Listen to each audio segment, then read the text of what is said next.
الشيطان الرجيم بسم الله الرحمن الرحيم كذبت ثمود بالنذر فقالوا أبشرا منا واحدا نتبعه إنا إذا لفي ضلال وسعر أو ألقي الذكر عليه من بيننا بل هو كذاب أشر سيعلمون غدا من الكذاب الأشر إنا مرسل الناقة فتنة لهم فارتقبهم واستبر ونبئهم أن الماء قسمة بينهم كل شرب محتضر فنادوا صاحبهم فتعاتى فأقر فكيف كان عذابي ونذر إنا أرسلنا عليهم صيحة واحدة فكانوا كهشيم المحتضر ولقد يسرنا القرآن للذكر فهل من مدكر كذبت قوم لوط بالنذر إنا أرسلنا عليهم حاصبا إلا آل لوط نجيناهم بسحر نعمة من عندنا كذلك نجزي من شكر ولقد أنذرهم بطشتنا فتماروا بالنذر ولقد راودوه عن ضيفه فطمسنا أعينهم فذوقوا عذابي ونذر ولقد سبحهم بكرة عذاب مستقر فذوقوا عذابي ونذر ولقد يسرنا القرآن للذكر فهل من مدكر صدق اللہ العظیم۔ شروع اللہ کے نام سے جو بڑا مہربان نہایت رحم والا ہے۔ قوم سمود نے بھی ڈرانے والے نبی کو جھٹلا دیا۔ فقالو اور کہنے لگے ابشرا منا، کیا ہم میں سے کوئی آدمی، کیا ہم میں سے کوئی ایک کھڑا ہو کر آ کر ہمیں ڈرانا شروع کر دے، نتبعہ اور ہم اس کی بات مان لیں، انا اذا لفی ضلال وسعر، اگر ہم ایسا کرنے لگ جائیں پھر تو ہم کھلی گمراہی اور تنگی میں پڑ جائیں گے۔ اولقی الذکر علیہ من بیننا، کیا ہم میں سے اسی پر نصیحت کو ڈالا گیا، اس کے دل پر القاء کیا گیا، بلکہ ہمیں تو ایسا لگتا ہے وہ کذاب اشر، یہ صراحتاً جھوٹ بولنے والا ہے، اشر اترانے والا ہے۔ سیعلمون ان قریب یہ قوم جان لے گی، غدن کل کو کون جھٹلانے والا تھا اور کون اترانے والا تھا۔ انا مرسل الناقۃ فتنۃ لہم، ہم ان کے لیے ایک اونٹنی کو بھیجنے والے ہیں آزمائش بنا کر۔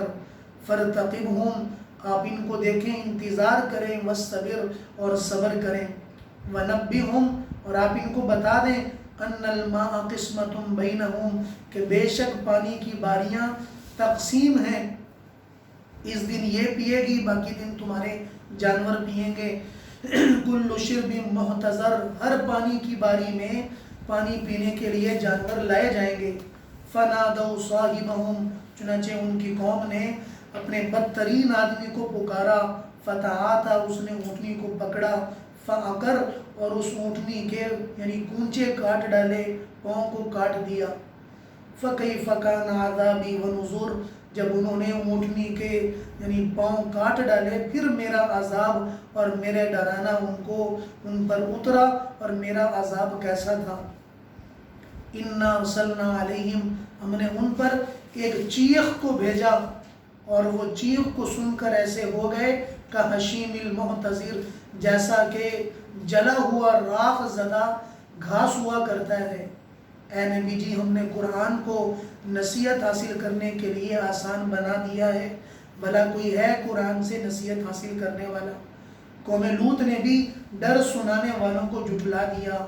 انا ارسلنا علیہم حاصبا، بے شک ہم نے ان پر پتھروں کی بارش کی، الا آل لوط، سوائے حضرت لوط علیہ السلام کے نجیناہم بسحر کہ ہم نے ان کو سحری کے وقت میں اس سارے عذاب سے نجات دے دی، نعمتم من عندنا، اور یہ حضرت لوط کا بچ جانا یہ ہماری طرف سے احسان تھا، کذالک نجزی من شکر، ایسے ہی ہم بدلہ دیا کرتے ہیں ان لوگوں کو جو ہماری نعمتوں پر شکریہ ادا کرتے ہیں۔ اور تاکہ حضرت لوط نے ان کو انذرہم ڈرایا بدشتنا ہماری پکڑ سے، فتماروا بالنذر، اور وہ اس ڈرانے کی وجہ سے آپس میں سرگوشیاں کرنے لگے، وَلَقَدْ رَاوَدُوهُ، اور حضرت لوط کو ان کے مہمانوں سے پھسلانے لگے، فَتَمَسَّنَا أَعْيُنَهُمْ، جب انہوں نے مہمانوں کے ساتھ برائی کا ارادہ کیا ہم نے ان کی آنکھوں کو پھاڑ دیا۔ تمسنا کا معنی ہے آنکھوں کو چبو دینا، آنکھوں کے اندر سے بینائی کو چھین لینا، فذوقوا، اور ہم نے ان سے کہا کہ چکھو عذابی، میرے عذاب کا انجام، ونذر، اور میرے ڈرانے کا مزہ چکھو، وَلَقَدْ صَبَّحَهُمْ بُكْرَةً، صبح صبح ان پر ایک مستقل عذاب آ کر پڑا، فذوقوا، ہم نے ان سے کہا کہ چکھو عذابی، میرے عذاب کو، ونذر، اور میرے ڈرانے کو۔ اے نبی جی ہم نے قرآن کو آسان بنا دیا، بھلا کوئی ہے قرآن کو پڑھ کر نصیحت حاصل کرنے والا؟ بس میرے عزیز دوستو، جیسے آپ حضرات نے کل سورۃ قمر کی ابتدائی رکوع کو ملاحظہ کیا کہ قیامت کی نشانی اللہ تعالیٰ نے ظاہر فرمائی، حضور صلی اللہ علیہ وسلم پر معجزہ ظاہر کیا، چاند کے 2 ٹکڑے کر دیے، اور بھی کافی سارے معجزے آئے، لیکن لوگوں نے بجائے حضور صلی اللہ علیہ وسلم کی بات کو سمجھنے کے دیکھ کر کہنے لگے یہ تو جادو ہے جو سب پہ کر دیا۔ پھر اللہ نے حضور صلی اللہ علیہ وسلم کو تسلی دینے کے لیے مختلف قوموں کے واقعات پڑھ کر بتائے کہ نبی جی آپ پریشان نہ ہو، اگر یہ آپ کے معجزے کو دیکھ کر انہوں نے آپ کو جھٹلا دیا ہے تو اس سے پہلے حضرت صالح کی قوم نے بھی جھٹلایا، ہم نے ان کو بچا لیا، باقی سب کو پانی میں غرق کر دیا۔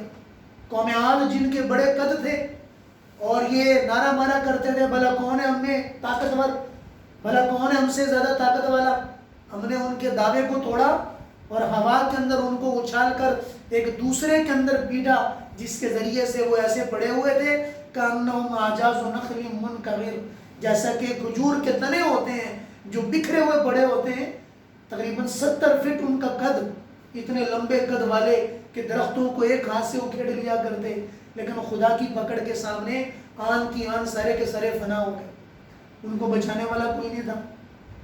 ہوا آئی ان کو اڑا کے لے گئی اور ایک دوسرے کے اندر مار مار کر ان کے سر پھوڑ دیے، ان کے جسم کے ٹکڑے ٹکڑے ہو گئے۔ آج کے رکوع میں بھی اللہ تعالیٰ نے قوم سمود کا تذکرہ کیا کہ نبی جی قوم سمود نے بھی ان کے اوپر ڈر سنانے والے جو حضرت صالح علیہ السلام نبی تھے، ان کی بات کو سن کر لا الہ الا اللہ کو تسلیم کرنے کے بجائے ان کی بات سن کر کہنے لگے کہ ہم میں سے ہی کوئی کھڑا ہو جائے اور ہمیں کہے کہ تم پڑھ لو کلمہ لا الہ الا اللہ، میری بات کو قبول کر لو، نصیحت حاصل کر لو، ہم اس کے باپ دادا کو بھی جانتے ہیں، ہماری طرح ہی تھے سارے کے سارے، تو کس اعتبار سے اس کے اندر فضیلت ہے؟ ہمیں تو لگتا ہے کہ یہ صرف جھوٹ بولتا ہے، یہ خود پسندی کے اندر مبتلا ہے۔ اصل میں انسان کی عادت ہے اگر ایک کام مقابلے میں کر سکتا ہے تو کرتا ہے، کوشش بھی کرتا ہے، لیکن اگر ایک کام دوسرے سے نہیں کر سکتا اور ہرس بھی ہے کرنے کی اور دوسرے کو دیکھ رہا ہے وہ کر کے ترقی بھی کر رہا ہے، مقابلے کے اندر پہنچ نہیں سکتا، تو چند دن کے بعد کیا ہوتا ہے اس کی برائیاں لوگوں کے اندر بتانا شروع ہو جاتا ہے۔ ارے بھائی تمہیں پتا بھی ہے حرام کمائی آ رہی ہے، حرام کمائی لگتا ہے بڑی بڑی لگ رہی ہے، یہ تو منٹوں میں اتنا بلا کیسے مکان بن جاتے ہیں، کیسے گاڑیاں آ جاتی ہیں، لگتا ہے کوئی حرام منڈی آ رہی ہے۔ اس کا کیا مطلب تھا کہ خود کوشش کی پہنچ نہیں سکتا، ایک نعمت اس کے پاس موجود نہیں ہے، دوسرے کے پاس دے کر اس نعمت کو چھین نہیں سکتا، لیکن جب چھین نہیں سکتا تو اس کے لیے حسد پہ اتر آیا۔ اسی طریقے پر حضرت صالح علیہ السلام کی قوم کہنے لگی ہم میں کوئی کھڑا ہو جائے اور آ کے کہنا شروع ہو جائے کہ پڑھ لو لا الہ الا اللہ، میری بات قبول کر لو، نصیحت کر لو، ہم کیسے اس کی بات مان لیں؟ ہمیں تو ایسا لگتا ہے کہ یہ کوئی سراتن جھوٹ بولنے والا ہے۔ اشیر کا معنی ہوتا ہے اشیر، اترانے والا، ایک ہوتا ہے جھوٹ کا بولنا اور دوسرا پھر جھوٹ پر اتراتا بھی ہو، جھوٹ پر فخر کرنا۔ تو انہوں نے حضرت صالح کو وہ تعبیر کی ایک اکیلا جھوٹ بولنے والا نہیں، جھوٹ بول کے اترانے والا۔ اللہ نے فرمایا کہ تمہیں پتہ نہیں ہے، کل کو جان لیں گے یہ لوگ کہ کون جھوٹ بولنے والے تھے اور کون اپنے جھوٹ پر اترانے والے تھے۔ میرا نبی جھوٹا نہیں ہے، بلکہ جھوٹے تم ہو۔ تمہارا دل جھوٹا، تمہاری آنکھیں جھوٹی، تمہاری زبان جھوٹی، میرا نبی جھوٹ بولنے والا نہیں ہے۔ اللہ نے انبیاء کو معصوم پیدا کیا، نبی جھوٹ نہیں بولا کرتا۔ ہمارے نبی نے فرمایا اسلام کے اندر اس آدمی کا حصہ ہی نہیں جو جھوٹ بولتا ہو، اسلام میں اس آدمی کا حصہ ہی کوئی نہیں جو جھوٹ بولتا ہو۔ فرمایا کہ جو آدمی جان بوجھ کر بھی، یعنی مذاق کے اندر بھی جھوٹ بولنا چھوڑ دے، اللہ جنت کے درمیان میں جگہ دیں گے۔ اتنا بڑا ثواب ہے جھوٹ نہ بولنے کا، جھوٹ چھوڑ دینا۔ فرمایا کہ مومن زانی ہو سکتا ہے، شرابی ہو سکتا ہے، مومن جھوٹا نہیں ہو سکتا۔ حجاج ابن یوسف نے اپنے جاننے والوں سے پوچھا کہ لوگ میرے بارے میں کیا کہتے ہیں؟ یہ حجاج ابن یوسف وہ ہے جس نے 1,00,000 آدمی قتل کیا۔ کہتا مجھے چین نہیں آتا جب تک میں اپنے سامنے خون کو بہتا نہیں دیکھتا، لوگ میرے سامنے تڑپ رہے ہوں، ان کا خون نکل رہا ہو، مجھے سکون آتا ہے۔ جو سامنے گردن اتار دی، کئی صحابہ کو شہید کرایا۔ تو کسی نے پوچھا کہ لوگ میرے بارے میں کیا کہتے ہیں؟ کہا کہ زانی، شرابی، جھوٹا، بہت سارے گناہ بتا دیے۔ تو کہتے ہیں سر جھکا کر کہنے لگا میں سب گناہ کر سکتا ہوں لیکن میں جھوٹ نہیں بول سکتا۔ ہمارے نبی نے فرمایا تھا وہ مومن کبھی نہیں ہو سکتا جو جھوٹ بولتا ہو۔ اے لوگوں جھوٹ بولنا چھوڑ دو، جھوٹا انسان اللہ کی رحمت سے دور ہو جاتا ہے، جھوٹا انسان اللہ کی رحمت سے دور ہو جاتا ہے۔ صرف مزاج میں بھی کبھی جھوٹ نہ بولے۔ مومن سچا ہوتا ہے، صادقن سچا ہوتا ہے ہمیشہ، لیکن سچائی کا مطلب یہ نہیں ہے کہ اپنا سچ بول کر دوسروں کی دل آزاری کرے۔ لو جی میں تو ہمیشہ سچ ہی بولتا ہوں جی، میں تو کبھی، اللہ نے ستار بھی کہا ہے کہ جو کسی مسلمان کے عیوب چھپاتا ہے اللہ اس کے عیب چھپائیں گے۔ سچے ہونے کا، پاک ہونے کا یہ مطلب نہیں ہے کہ دوسروں کو ذلیل کرنا شروع کر دیں، اپنی پاک دامنی کی خاطر دوسروں کی عزتیں اچھالیں، یہ سچا نہیں ہے۔ سچا وہ ہے جو باطن کا سچا ہو، اپنے اندر کا سچا ہو، اس کا دل پاک، اس کی آنکھیں پاک ہوں، اور وہ دوسروں کو، جس کی آنکھیں پاک ہوگی وہ دوسروں کو پاک دیکھے گا، جس کے کان پاک ہوں گے وہ دوسروں کو پاکیزہ کانوں کے مطابق سنے گا۔ اس لیے فرمایا کہ مومن کبھی جھوٹ نہیں بولتا، مومن ہمیشہ سچا رہتا ہے۔ تو فرمایا کہ کل اللہ فرمایا کہ جان لو کہ کون جھوٹ بولنے والا تھا اور کون اترانے والا تھا۔ میرے نبی نے خالص تمہیں دعوت دی۔ اب فرمایا کہ اے نبی جی ہم ان کے لیے ایک آزمائش اتارتے ہیں، اللہ حجت پوری کرتے ہیں تاکہ کل کو آ کر یہ نہ کہیں ہمیں نشانی نہیں بھیجی۔ مطالبہ کر لیا حضرت صالح سے کہ اگر آپ واقعی سچے نبی ہیں، یہ سامنے جو پہاڑ نظر آ رہا ہے اس پہاڑ کے اندر سے گابن اونٹنی نکلے اور اونٹنی باہر آ کر بچہ بھی دے دے، اگر آپ ایسا کر دیں ہم فوری طور پر کلمہ پڑھ کے مسلمان ہو جائیں گے۔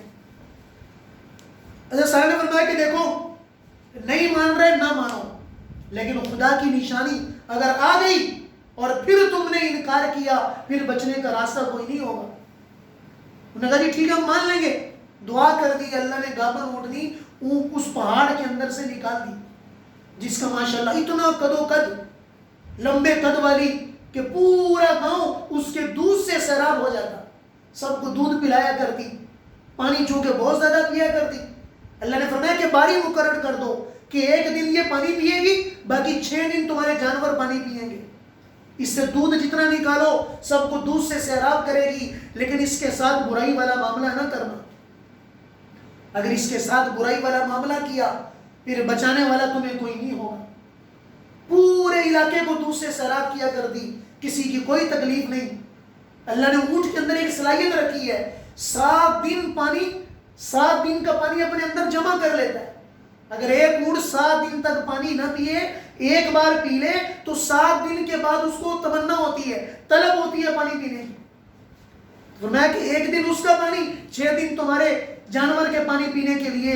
لیکن اس دن کے اندر بھی جس میں وہ پانی پیا کرتی اس اونٹنی کے بارے میں برائی کرنے لگے اور برا سوچنے لگے کہ آج ہم جانوروں کو کہاں سے پانی پلائیں گے، اور اپنی قوم کے ایک بدترین اس کا نام مختلف کتابوں کے اندر آتا ہے. اس کو بلایا اور بلا کر کہا کہ اس کو قتل کر دو, اس کے کونچے کاٹ ڈالو. اللہ کے نبی نے منع بھی کیا, لیکن قوم اور وہ بدبخت اپنی جو ہے وہ تلوار کو لے کے آگے بڑھا اور اس اونٹنی کے کونچے کاٹ ڈالے. اللہ نے قرآن میں ذکر کیا سورۃ شمس کے اندر بھی, اِذِمْ بَعَثَ أَشْقَاهَا فَقَالَ لَهُمْ رَسُولُ اللَّهِ نَاقَةَ اللَّهِ وَسُقْيَاهَا. یہ اللہ کی اونٹنی ہے اور یہ پینے کی جگہ ہے, اس کے ساتھ برائی کا معاملہ نہ کرنا. لیکن قوم اتر آئی, جب انہوں نے اس کے کونچے کاٹ ڈالے, اونٹنی گر گئی اور اس کے بچے کو جب پتا چلا کہ میری ماں کے کونچے کاٹ دیے گئے ہیں تو وہ پہاڑ کی طرف بھاگا. لوگوں نے آ کر حضرت صالح کو بتا بھی دیا کہ قوم نے وہ کر دیا جس سے آپ نے منع کیا تھا. فرمایا کہ بھاگو اور اس کے بچے کو روکنے کی کوشش کرو, اس بچے کو پہاڑ کے قریب نہ جانے دینا. اگر وہ پہاڑ کے قریب پہنچ گیا پھر اللہ کے عذاب سے تمہیں کوئی بچانے والا نہیں ہوگا. یہ قوم بھاگی ان کو روکنے کے لیے, لیکن قوم کے پہنچنے سے پہلے وہ بچہ پہاڑ کے قریب گیا جہاں سے اس کی ماں نکلی تھی, اور وہ پہاڑ کھلا اور وہ بچہ اندر چلا گیا اور پہاڑ بند ہو گیا. اب حضرت صالح نے فرمایا اب تمہیں کوئی اللہ کے عذاب سے بچانے والا نہیں ہے. اللہ نے سحری کے وقت میں حضرت صالح علیہ السلام اور ان کے جاننے والوں کو اس علاقے سے محفوظ طریقے سے اللہ نے نکال دیا, اور پوری کی پوری قوم کو ایک چیخ کے ذریعے سے پہاڑوں میں گھسے ہوئے تھے. قوم عاد چونکہ ہلاک ہوئی تھی, انہوں نے اپنے مکان پہاڑوں کے اندر بنا لیے. اللہ نے ایک چیخ کے ذریعے سے سب کے کلیجے پھاڑ دیے. فرمایا کہ وہ اتنی خطرناک یعنی آواز تھی کہ جس کو سن کر کلیجے پھٹ گئے, اور وہ ایسے پڑے ہوئے تھے جیسا کہ کٹی ہوئی گھاس ہوتی ہے, ان کو اٹھانے والا کوئی نہ تھا. کَحَشِیمِ الْمُحْتَضِرِ, جیسے راکھ زدہ ہوتی ہے گھاس, یعنی عربوں کیا یہ مشہور تھا کہ گھاس کو پھیلا دیا کرتے تھے اور وہ راکھ ہو جایا کرتی, سیاہ ہو جایا کرتی, اور پھر اس کو استعمال کیا کرتے. اللہ نے ان کو سمجھایا کہ ان کی مثال اس راکھ کی طرح تھی کہ جس کی کوئی قیمت نہیں رہتی, اور وہ بے قیمت پڑے ہوئے تھے. پھر اللہ نے فرمایا کہ قوم لوط کے ساتھ بھی یہی ہوا. حضرت لوط علیہ السلام نے بتایا یہ اللہ کے مہمان ہیں, یہ اللہ کے مہمان ہیں, لڑکوں کی اغلام بازی کا شوق ختم کر دو. حضرت لوط کی بات نہیں مانی. پتا چلا کہ خوبصورت بچے آئے ہوئے تو فوری طور پر جو ہے ان کی طرف لب کے وہ 3 فرشتے تھے, حضرت جبریل علیہ السلام, حضرت اسرافیل علیہ السلام, حضرت میکائیل علیہ السلام. پوری کی پوری قوم نافرمانی میں شامل, حضرت لوط کی بیوی بھی نافرمانی میں شامل. حضرت لوط ایک ہی ہیں, حضرت لوط ایک ہی ہیں جو ان سے کہہ رہے ہیں میری بیٹیاں ہیں, تم جو کرنا چاہتے ہو میں نے ان کو حلال کر دیا. وہ کہنے لگے اے لوط تمہیں پتہ بھی ہے ہمیں لڑکیوں کی طرف کوئی شوق نہیں ہے, ہم اپنی برائی اسی طریقے پہ کریں گے. اللہ پاک نے اتنی بڑی فرمایا کہ ایسا عذاب جو فطرت کو بدلتا ہے, فرمایا کہ اس نے فرمایا کہ اللہ کی لعنت ہو اس مرد پر جو عورت کی مشابہت اختیار کرے, اور اللہ کی لعنت ہو اس عورت پر جو مرد کی مشابہت اختیار کرے. اس لیے کہ فطرت کو بدلو, فطرت کو نہ بدلو. جب انسان فطرت کو بدلتا ہے پھر اللہ کا غصہ اتنا زیادہ ہوتا ہے جس کی حد نہیں. پھر وہ اترانے والا بھی ہو, ڈرنے والا ہے, توبہ کرنے والا ہے, اللہ کو قبول کر لیں گے, یا اللہ ہوگی غلطی آپ معاف فرما دیں, لیکن اترا کر کرتا رہے. حضرت لوط نے کہا میری بچیاں ہیں میں نے حلال کر دی ہیں, انہوں نے صاف منع کر دیا. حضرت جبریل سمجھ گئے, کہتے ہیں کہ اس وقت حضرت لوط کا ایک جملہ, ہائے کاش آج میرے پاس طاقت ہوتی, ہائے کاش کہ کوئی سہارا ہوتا کہ جس کے ذریعے سے میں اپنے مہمانوں کو بچا لیتا. یہاں سے سبق دیا کہ مہمان گھر والوں کی عزت ہوا کرتا ہے. اگر مہمان گھر میں بے عزت ہو جائے اس سے بڑی رسوائی کوئی نہیں ہوتی. اللہ نے حضرت لوط کا وہ جملہ آسمانوں پہ اٹھایا. حضور صلی اللہ علیہ وسلم نے فرمایا اللہ نے اس کے بعد دنیا میں کسی نبی کو نہیں اتارا مگر اللہ نے اس نبی کو قوت والا بنایا اور سب سے طاقت والا بنایا. اللہ نے اس نبی کو بڑے رؤسا میں بنایا. اللہ نے وہ آسمانوں میں سن لی. جبریل علیہ السلام جب اس قوم نے آ کے پورے گھر کا محاصرہ کر لیا, بیوی نے بتا دیا, ڈنڈے لے کے سوٹے لے کے پہنچ گئے. حضرت لوط کو جو ہے وہ گالیاں بھی دینے لگے کہ نکالو جلدی سے ورنہ ہم خود نکال لیں گے. لوط جیسے کہتے ہیں نا کہ ایک بندہ آہوزاری کرتا ہے اندر سے, منتیں کر رہے ہیں کہ آپ ان کو چھوڑ دے. جبریل اللہ کے نبی ہیں اور وہ وہاں پر موجود ہیں, اس چیز کو دیکھ کر کہنے لگے اے حضرت لوط آپ پیچھے ہٹ جائیں, اے حضرت لوط آپ پیچھے ہٹ جائیں, اب ان قوم سے بچانے والا کوئی نہیں ہے. باہر نکلے, قوم کی طرف چلے گئے. اللہ فرما رہے کہ فتمسنا اعینہم, کہ انہوں نے حق سے اپنی آنکھوں کو پھیرا, ہم نے ان کی آنکھوں کو پھاڑ دیا. انہوں نے حق سے اپنی آنکھوں کو پھیرا, ہم نے ان کی آنکھوں کو پھاڑ دیا. حضرت جبریل نے پر مارا, پر مارنے کی وجہ سے سب کی آنکھیں دس گئیں, سارے کے سارے نگینے ہو گئے. حضرت لوط کو حکم دیا اب یہاں سے نکل جائیں, اب اس بستی کو کوئی بچانے والا کوئی نہیں ہوگا. پوری بستی کو زمین سے اٹھایا. جبریل علیہ السلام نے آسمانوں پہ لے جا کر پتھروں کے اوپر نام لکھے ہوئے تھے, پوری کی پوری قوم کو تباہ کر دیا. اللہ فرمایا فذوقوا عذابی ونذر, دیکھو ان کا انجام کیا ہوا, میرا عذاب ایسے نہیں ہے, اگر میری نافرمانی کرو گے پھر اتراؤ گے پھر تمہیں بچانے والا کوئی نہیں ہے. آگے 3 بار 4 بار اللہ اس صورت میں ایک جملہ دہرا رہے ہیں, وَلَقَدْ يَسَّرْنَا الْقُرْآنَ, اے لوگوں ہم نے قرآن کو آسان کر دیا.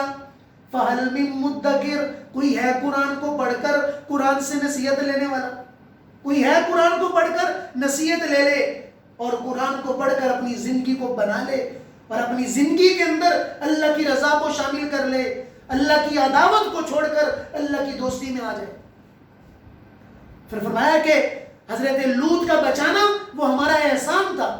یہ احسان اکیلا لوط پہ نہیں کیا, یہ ہر اس انسان پہ احسان ہوگا جو ہماری نعمتیں استعمال کر کے ہماری نعمتوں کا شکریہ ادا کرے. اللہ شکر ہے کہ آپ نے ہم پر نعمت کی ہے, آپ نے آنکھیں دے دی, آپ نے کان دے دیے, آپ نے جسم دے دیا, اللہ صحت دے دی ہے. آپ کی نعمت سے بڑھ کر کسی کی نعمت کوئی نہیں. اللہ آپ کا شکریہ ادا کرتے ہیں. فرمایا کہ شکر ادا کرنے سے اللہ پاک اتنی نعمت بڑھاتے ہیں کہ زندگی میں کبھی ختم نہیں ہوتی. اس لیے بھائی ہم شکر اللہ کا ادا کریں اللہ کی نعمتوں پر اور اللہ کے بندے بن جائیں, بس اللہ کے محبوب بن جائیں. جیسے قرآن بار بار کہہ رہا ہے کوئی ہے قرآن کو پڑھ کر نصیحت لینے والا, ہم اس قرآن کے اس جملے کو لے کر اپنی زندگی میں قرآن کی نصیحت پیدا کریں کہ میری زندگی میں قرآن کے معمولات اور قرآن کی وہ چیزیں جو مطلوب ہیں وہ میرے اندر کتنی ہیں, میرا ایمان کتنا ہے, میری عبادت کیسی ہے, میرا اللہ کے ساتھ تعلق کتنا ہے, اور اس کے پیارے حبیب حضرت محمد صلی اللہ علیہ وسلم کی زندگی کی طرف میری اطاعت کتنی ہے. بس یہ دیکھ کر اپنی زندگی کی طرف چلنا شروع ہو جائیں, اللہ پاک ہمارے لیے آسان کر دیں گے. اور اللہ سے مانگیں, فرمایا کہ دعا کیا کرو میں دعائیں کرنے والوں کی سنتا ہوں, مجھ سے مانگا کرو میں مانگنے والوں کو دیتا ہوں. اور فرمایا کہ مانگنے والوں کو محروم کر دینا, محروم کر دینا یہ بڑوں کا حق نہیں ہے, یہ بڑا پن نہیں ہے. ایک آدمی سوال کر کے کٹورا سامنے کرے اور ہم اس کو دھتکار دیں, فرمایا کہ یہ بڑا پن نہیں ہے. بڑا پن یہ ہے کہ سوال کرنے والا ہاتھ پھیلا دے, آپ اس کے کچھ نہ کچھ اس کو دے دیں, یہ آپ کا بڑا پن ہے. اللہ کا بڑا پن بھی یہی ہے, آپ دعا کریں اللہ نہ سنے, یہ کیسے ہو سکتا ہے؟ آپ اللہ سے دعا کریں اپنی صحت کی, اپنی بیماری کی اور اپنی چیزوں کی کریں, اللہ قبول نہ کریں, بھلا یہ کیسے ہو سکتا ہے؟ فرمایا کہ ہر دعا سنی جاتی ہے, ہر دعا قبول کی جاتی ہے, چاہے دنیا میں کی جائے چاہے آخرت میں کی جائے. کچھ دعاؤں کا بدلہ دنیا میں دے دیا جاتا ہے اور کچھ دعاؤں کا بدلہ آخرت میں ذخیرہ کر دیا جاتا ہے. کل کو اللہ پاک قیامت کے دن کہیں گے میرے بندے تو نے یہ دعا کی تھی یا اللہ کی تھی, کوئی اثر ہی نہیں ہوا. فرمایا کہ میرے بندے اثر نہیں ہوا لیکن اس کے لیے میں نے تیرے لیے جنت کا مال بنا دیا. تو نے فلاں دعا کی تھی کہ اللہ فلاں جگہ شادی ہو جائے, ساری زندگی اسی میں گھومتے رہے, دعائیں کرتے کرتے تھک گئے, نہیں ہوئی. اللہ فرمایا کہ ہمیں معلوم ہے کہ تو چاہتا تھا, تیرے دل میں تمنا بھی تھی, نہیں ہوئی, اس کے بدلے کے اندر ہم نے یہ کچھ دے دیا. فرمایا کہ ساری دعائیں بندے کو بتائی جائیں گی. بندہ کہے گا اے کاش کہ دنیا میں میری ایک دعا بھی قبول نہ ہوتی, کہ اتنی بڑی تکلیف سے مجھے اللہ نے بچا لیا میری دعاؤں کی وجہ سے. فرمایا کہ دعا کرنے میں کنجوسی نہ کیا کرو, مانگو اللہ سے جتنا مانگ سکتے ہو, وہ عطا کرنے والا اتنا دیتا ہے کہ دینے میں کمی نہیں کرتا. فرمایا کہ ہم تو کنجوس ہیں، ہمیں تو مانگنا بھی نہیں آتا، چھوٹی چھوٹی چیزیں مانگ رہے ہوتے ہیں. جب مانگنا ہی اس بڑے سے ہے تو بڑی چیزیں مانگیں، بڑا کچھ مانگیں. یا اللہ 5-6 کنال کا مکان دے دے، دینے والے وہ ہے، دے سکتے ہیں. ہم جو چھوٹی سائیکل مانگ رہے ہیں، موٹر سائیکل مانگ رہے ہیں، اللہ سے مانگو بڑی گاڑی مانگو، یا اللہ وہ بڑی گاڑی دے دے، اللہ کو بھی دے دیں گے. فرمایا کہ مانگو تو صحیح، دینے والا بڑا ہے اور اس کے پاس نعمتیں بہت زیادہ ہیں اور وہ قبول بھی کرتا ہے. ہمارے ایک صاحب کہا کرتے تھے، میں نے جو اللہ سے مانگا اللہ نے دنیا میں دے دیا. میں نے جو اللہ سے تمنا کی یا اللہ یہ چیز چاہیے، اللہ نے وہ دے دی. اور فرمایا کہ مانگنے میں کنجوسی نہ کرو کیونکہ وہ دینے والا کنجوسی نہیں کرتا. ہم مانگے تو صحیح، ہم تو لوگوں کے پیچھے پڑے ہوئے ہیں کہ شاید فلاں سے مل جائے، سسرال سے کچھ آ جائے، شاید فلاں طرف سے آ جائے، فلاں طرف سے آ جائے. سسر پہ نظر ہے، سالوں پہ نظر ہے، فلاں پہ نظر ہے، فلاں پہ نظر ہے. اور بس جو ہے جب نہیں ملتا پھر ان کو گالیاں بھی دیتے کہ ایسی جو ہے وہ بوڑھی چپکا دی ہے، ساتھ بھی کچھ نہیں دیا. تو فرمایا کہ مجھ سے مانگو میں ضرور دوں گا. اللہ تعالیٰ بھی ہم سب کو مانگنے والا بنائے. وآخر دعوانا الحمدللہ رب العالمین.